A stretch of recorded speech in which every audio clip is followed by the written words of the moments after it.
Some of you are old enough to remember Pogo. We have met the enemy, and he is us. Sometimes it seems that old Pogo got it right. Here are tens of thousands of white people marching in Minneapolis last week against ICE. They think it's wrong to arrest illegal immigrants, even convicted felons. They're not all insane. They're not all idiots. How do you explain to them that there is another point of view? The poet Robert Frost said that a liberal is a man too broad-minded to take his own side in a quarrel. White people won't take their side in any quarrel about race. They take the other side. If Africa is a mess, if Detroit is poor, if the planet is warming, if there's war, famine, disease, ignorance, crime, poverty, white people will tell you it's our fault. We did awful things in the past, and we keep doing them today without even knowing it. Not long ago, if you wanted white people to take their own side, you first had to convince them that they exist and have a side, because race is a phony concept that we were tricked into thinking was real. Well, that form of insanity seems to have mostly cured itself, because if you're going to blame white people, you have to be able to identify the culprits. I imagine those earnest, ICE-hating Minnesotans would agree.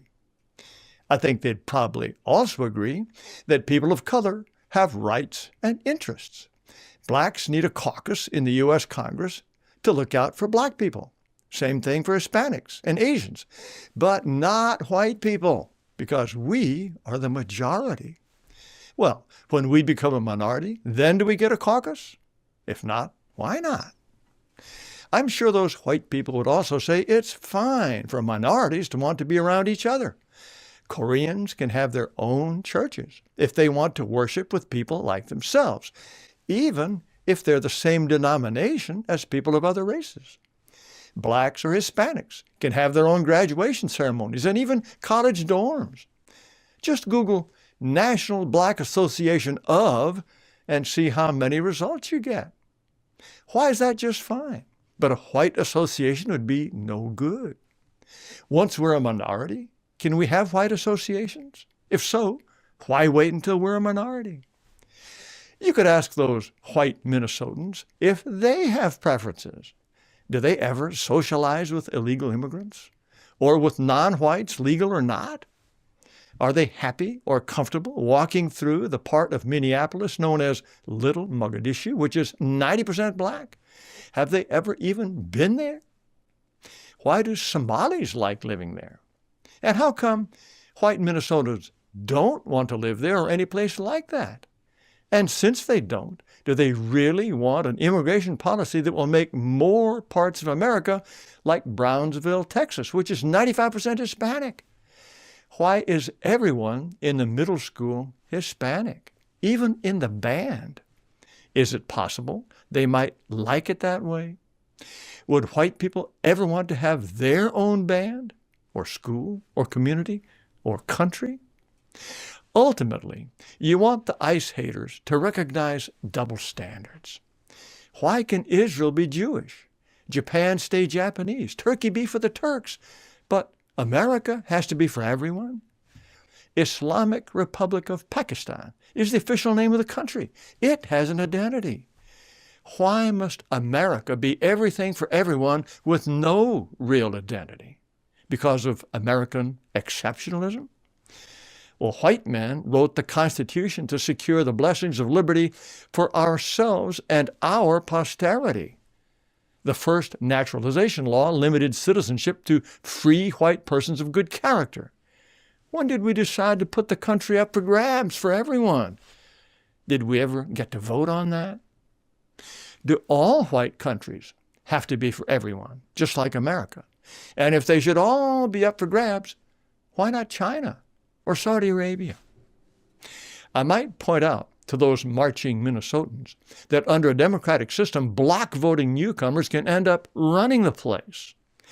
In the last election for mayor of Minneapolis, the Somali Omar Fateh lost by only 8,000 votes out of 140,000 cast. And here's the current city council, along with the mayor.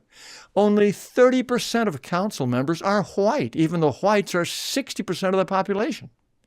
Does that make the white people wonder, even just a tiny bit, about what's going on? Do they really and truly want Somalis and blacks and Muslims setting policy for their city? Maybe some of those marching whites are nature lovers. I would tell them about the Cuban crocodile, which is critically endangered. Its habitat is shrinking, and it's being genetically swamped by breeding with much more common American crocodiles. Scientists are desperate to keep them apart so the Cuban croc can survive. Most people wouldn't notice if it disappeared, but biodiversity is valuable. Even the endangered Comal Springs riffle beetle, which you have never heard of and is the size of a strawberry seed, is so precious that if one wanders across the property line, you may not be able to build on your own land because protecting its habitat is more important. Would it be wrong to think that white people are at least as valuable as Cuban crocodiles or riffle beetles? Whites are only about 9% of the world population and have only about 5% of the world's babies. Every year in Europe, about 2 million more white people die than are born. And in the U.S., the number is about 500,000. At the same time, advertising constantly promotes mixed-race couples, often with mixed-race children. Is it okay to want to preserve the habitat of white people or worry about them being genetically swamped? Or should white people just disappear? It looks like Ben Shapiro wouldn't care. He doesn't give a good goddamn about the so-called browning of America. If, at this point, those compassionate, tolerant, inclusive white Minnesotans tell you, nah, white people should just disappear, then you have a hard case on your hands. It probably wouldn't do any good to point out that white people invented everything they love, from abolition of slavery to socialism to same-sex marriage to smartphones. So I would propose to these compassionate, tolerant whites to let the rest of us go our own way. There are a lot more of us than you think, I would say. And this is like a marriage with irreconcilable differences. We need a divorce. You can even keep the children, all your non-white pals. Let's work out a division of assets. Well, shouldn't they be so happy to see us go that they'd immediately give us half the country? Probably not. I think the idea of white people living among themselves, happy and trusting, leaving their doors unlocked, running their own affairs, and having lots of children without the help of a single Somali, I imagine the very idea would sound so tempting it would make them furious. And that's why, if you want to make sure your people survive, it's enough to get you listed on the SPLC's hate map. It makes you want to quote Shakespeare. Oh, wonder, how many goodly creatures are there here?